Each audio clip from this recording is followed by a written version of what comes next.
Hello, ladies and gentlemen. My name is Donald Ethan Lawless. I'm 22 years old and from Fort Worth, Texas. Currently stationed in Fort Bliss, Texas, in the United States Army, and forward deployed to Al-Assad, Iraq. I've been married to my wife, Stacy, for 2 years, and we have a 5-month-old son named Garrett Logan.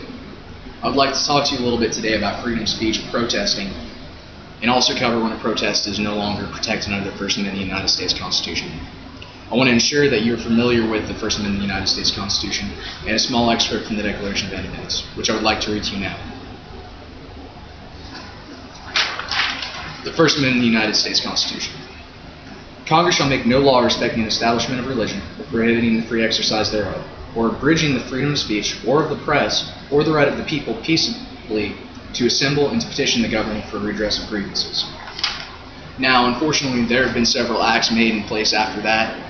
Well, unfortunately is not really the word here. The government saw it necessary to create certain acts after the First Amendment was made in order to stop speeches and protests advocating or trying to prompt the public into committing unlawful or violent acts.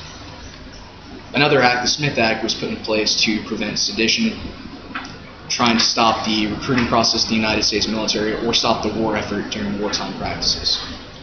Now I'd like to read to you an excerpt of the Declaration of Independence. We hold these truths to be self-evident, that all men are created equal, and that they are endowed by their Creator with certain unalienable rights, that among these are life, liberty, and the pursuit of happiness. The reason I felt it was necessary to read that to you is to discuss with you a particular case involving the First Amendment of the United States Constitution.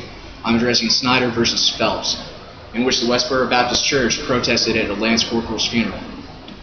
The father, Mr. Snyder, tried to sue Mr. Phelps and his organization for slander and grievances, and also disrupting his son's funeral service. Unfortunately, even with those acts put into effect for the First Amendment, it was still found that Mr. Phelps was within his rights under the First Amendment of the United States.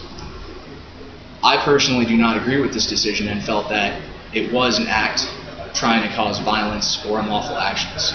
Statements such as God hates homos or God hates fags, statements such as God loves IEDs, I believe are detrimental to society. Another portion of the First Amendment, or correction, an act placed to the First Amendment, prohibits the use of obscene or pornographic language to any average citizen in the United States finds offensive. Now, I believe that those statements would fall into that category, and that even though there's a particular group of people who believe those things, that it should not be broadcasted in the public area. This includes Mr. Phelps' organization and anyone having similar opinions to the Westboro Baptist Church. I'm by no means advocating taking away our rights under the First Amendment, but it does count as obscene language, and I believe the decision should be reevaluated. It's important for us to remember as Americans that although we do have rights under the First Amendment to express our opinions to the United States government, that we must adhere to the policies about obscurity and pornographic language. Very, very important topic to me. Sorry I'm losing my train of thought.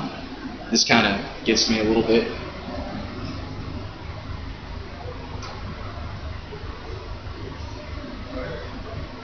In conclusion, I want to bring to your attention this topic. I find it incredibly important, and often that we underestimate the powers of the First Amendment and how much it actually means. Most other countries don't have this privilege. I'm currently stationed in one right now. Thank you for listening to my case. I hope it informed you a little bit about what is protected under the First Amendment and what is not. We need to remember that any type of speech that takes away from a person's pursuit of life, liberty, or the pursuit of happiness should not be protected under the First Amendment of the United States Constitution. Thank you for your time. Okay.